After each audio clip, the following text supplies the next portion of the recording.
Now going to talk about a people that began to settle and eventually conquer much of Anatolia, modern-day Turkey, at the beginning of the 2nd millennium BCE. And these people are known as the Hittites. And the word Hittite is referred to in the Hebrew Bible, in the Old Testament. And it's worth dissecting that word a little bit, because the word comes from the idea that this region that they conquer in modern-day Turkey was referred to as Hatti.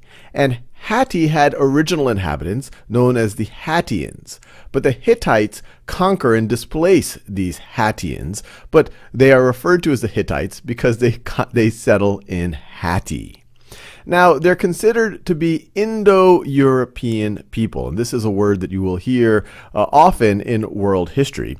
And that's because what linguists have found is that many modern languages seem to have a root in what's called Proto-Indo-European language. And I'll do a whole video on it. But looking at linguistic structures, we believe, or one model is that many of the people who speak these Indo-European languages, or these ones that are derived from that Proto-Indo-European, and that includes the Greek and languages related to Greek. We're talking about Latin. We're talking about the Germanic languages, including what I'm speaking right now, which is English, which is fundamentally a Germanic language with a lot of Latin influence. We're talking about Celtic, but we're also talking about more Eastern languages like Persian and Hindi and Bengali. All of these have a lot of commonalities to them, which we believe gives evidence that at one point it was a very closely related group of people who are coming from this Caucasus region. And this map that you see here, this shows one model for how those people spread and eventually broke off into various tribes speaking different but very related languages. So the 4th millennium BCE, they were in this region right over here, which would be southern Russia, the Caucasus, right around there. And then by 2500 BCE, that's this orange area, they had spread even further. And then by 1000 BCE, they had spread even further. And the Hittites would have been one of those people because they settle in Anatolia right over here. Now, we don't know as much about the Hittites as we know about, say, the ancient Egyptians or the Mesopotamians, but we know that they were a significant civilization. Now, if you look at this timeline here, it shows the various civilizations that were emerging around this time. We're now talking about the mid to late 2nd millennium. So this is 1700 BCE. Let me write that down just to make sure we know that's BCE, 1600 BCE, so on and so forth. And I show these various civilizations that existed around that time. So they correspond to this map here. So you have Mycenaean Greece, which emerges around 1600 BCE all the way to about 1100 BCE. You have the New Kingdom of Egypt, which is from about 1550 BCE to a little bit after 1100 BCE. And we do a whole series of videos on ancient Egypt. And then we talk about the Old Kingdom, the Middle Kingdom, and of course the New Kingdom. And the New Kingdom of Egypt is important because they're going to be one of the key rivals for the Hittites in this period. The New Kingdom of Egypt is often referred to as the Egyptian Empire because it was the most powerful time of ancient Egypt. Now, and you see that right over here in this brown color. Now in this purplish blue color, that is the Hittite civilization. And this map right over here, you can see that they started to really settle and conquer that area at the beginning of the 2nd millennium. And by 1600, you have the old Hittite kingdom. And then as we get to about 1400 BCE, you have the new Hittite kingdom, often known as the Hittite Empire. And this is where they really start to flex their muscle. And notice, they're flexing their muscles at roughly the same time as the Egyptians. And so this map right over here, this is in roughly the 14th century what this area looked like. So we're talking roughly this zone. And you can see there are several civilizations, many of them that were in their peak. You see the Mitanni Kingdom right over here. You see the Middle Assyrian Empire, and we talk about them when we talk about Mesopotamia. And you see Kassite Babylonia right over here. The Kassites took over after the Amorites under Hammurabi and his dynasty. And we'll see that they also have a connection to the Hittites. So this will hopefully acquaint you with time. These are Bronze Age civilizations. The state of the art of technology for most of them was bronze, which is combining copper and tin, and you can make weapons and tools and jewelry with it. Now, what's interesting about the Hittites is that they were one of the first to start to use iron. Iron required a little bit more technology. In order to smelt iron, you had to get the furnace to be even hotter.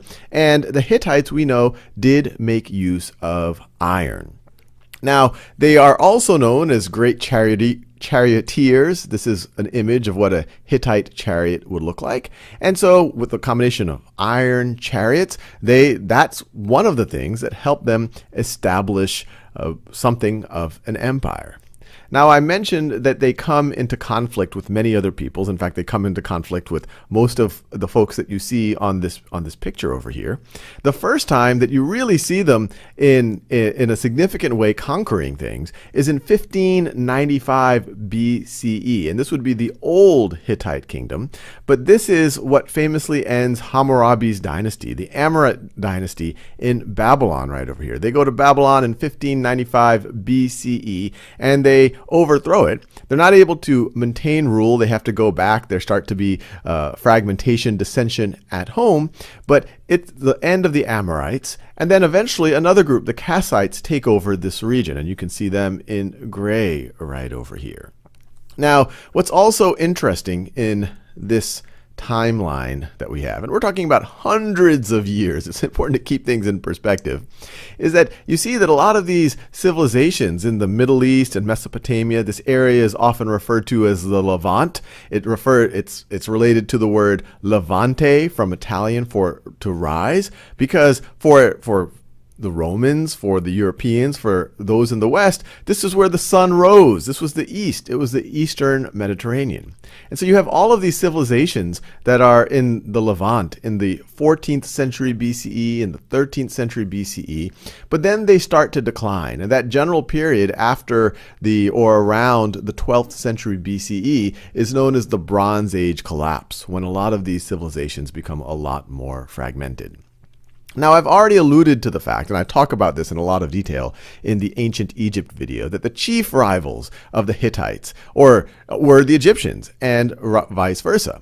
And it's particularly the case in the 14th and 13th centuries, where both of them were quite powerful empires. You have the Egyptians moving up into this area right over here, modern-day Israel and Lebanon, and you have the Hittites moving down from the north, from Anatolia into modern-day Syria. And there's a whole series of conflicts that emerge in this area. And one of the most famous and one of the most significant happens in 1274 BCE, and that is the Battle of Kadesh. Kadesh is an area that has switched hands multiple times between the Egyptians and the Hittites. At this time, you have Ramses II, considered the greatest Egyptian pharaoh. He is the pharaoh, he is the ruler of Egypt, and he wants to recapture Kadesh. And what's significant about the Battle of Kadesh, it's the earliest battle where we have a significant account of the tactics, of the strategy, of the formation of the troops. We know that there were over 50,000 soldiers involved. It's currently believed it might be the largest chariot battle in all of world history that we at least know about. And the actual outcome of the Battle of Kadesh seems to be a stalemate. Our accounts of it come primarily from the Egyptians. We don't have any significant Hittite surviving accounts of the Battle of Kadesh, but it gave us a lot of information. But beyond just the battle itself being significant, because we have this detail about what battles were like at that time period with chariots and the type of tactics that were used. What's also significant is 16 years after the Battle of Kadesh, you have the Egyptian-Hittite peace treaty in 1258 BCE. And the reason why this is significant is this is sometimes referred to as the first peace treaty in history. I would qualify a little bit as saying it's the first peace treaty that we know about in this part of the world. And this right over here is the Hittite version of it. And what's especially cool about this peace treaty, and just so you know what these other pictures are, this is a Hittite ramp discovered at the Hittite capital of Hattusa. This is some pictures of the Hittite gods of the underworld. But once again, we don't have as complete of a picture of the Hittites versus, say, the Egyptians. But what's also neat about this treaty, it's sometimes called the Treaty of Kadesh, but it doesn't refer directly to Kadesh. These folks have been in conflict with each other for over 100 years right over here. So this treaty is really to talk about not just Kadesh, and this treaty happened 16 years after the Battle of Kadesh, but to talk about, let's just have a permanent peace between our two great empires. And what's cool about it is we have surviving accounts from the Hittites that were discovered in Hattusa, and we also have a symmetric account that we get from the Egyptians. And so this is the one from the Hittites, and this is from the Egyptians. It's written in Akkadian, which wasn't their language. Akkadian, we talked about, was a Semitic language. And they use that cuneiform script, which, remember, we get from the Sumerians. But it's cool to get the same treaty written in different scripts from both sides of the conflict. And I'll just read a little bit of it because it's neat to just think about it. And of course, they didn't write it in this language. Modern English wouldn't show up for many, actually thousands of years from this point. But this is a translation. Now from the beginning of the limits of eternity, as for the situation of the great ruler of Egypt with the great prince of Hatti, the God did not permit hostility to occur between them through a regulation.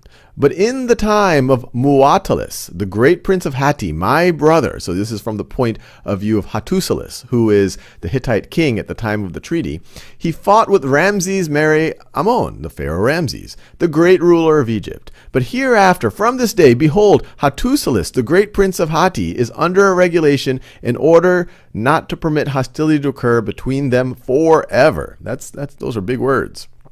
Behold, Hattusilis, sometimes it's spelled Hattusili, the great prince of Hatti, has set himself in a regulation with Uzur-mat Re Setep Enre. That's sometimes how Ramses is referred to, the great ruler of Egypt, beginning from this day to cause that good peace and brotherhood occur between us forever, while he is in brotherhood with me, and he is at peace with me, and I am in brotherhood with him, and I am in peace with him forever. Behold, I, as the great prince of Hatti, am with Ramses Meri Ammon in good peace and in good brotherhood. The children of the great prince of Hatti are in brotherhood and peace with the children of Ramses Meri Ammon, the great ruler of Egypt, for they are in our situation of brotherhood and our situation of peace. The land of Egypt with the land of Hatti shall be at peace and in brotherhood like unto us forever. Hostilities shall not occur between them forever. So not only are they, and this is just part of the text, it's actually quite interesting. Do a web search for the Egyptian Hittite treaty text, and you can actually get the whole text. This is just part of an excerpt of it. But they go into much more details about how they might provide aid for each other, how they're not going to have conflict, etc., etc.